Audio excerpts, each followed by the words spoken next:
poble de Barxeta. Ella deia que auti un remei o Barxeta o Estubell, no n'hi havia més. Barxeta, raïm i figues, si plou a temps, si no n'hi havia res tampoc.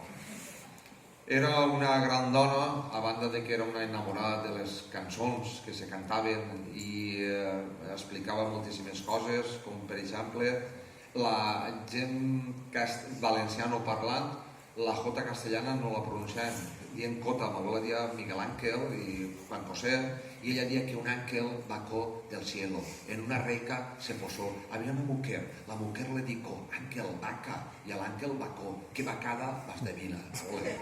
La tía Leonor del poble del Genovés decía que San Pascual ensalza al Señor, porque era, un santo varón, de l'anca, de la encarnación, y asnos de tu bendición. Bueno, pues era així. Pues la tia Mileta mos cantava moltíssim. Així s'estila el farolet, no? Encara feu el farolet? Bueno, pues, i quina caguera estan donant tant en el Halloween dels collons i xos, no?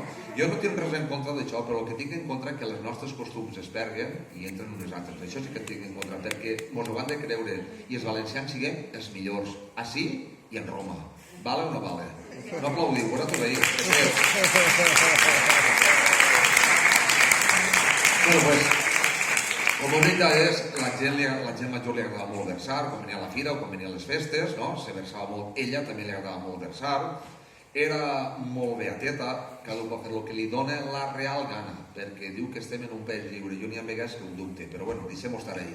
Y ella pues decía que un pajarito volaba por encima del convento. Qué contentas que estaban las monjas con el pajarito dentro.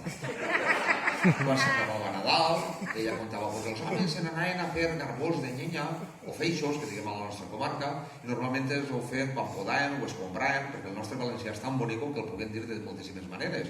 Pues els garbons es posaven entremig de les cames y ella decía que el oficio de carbonero es faena muy azarosa, todo el día siendo garbones y algún pesica la mosa.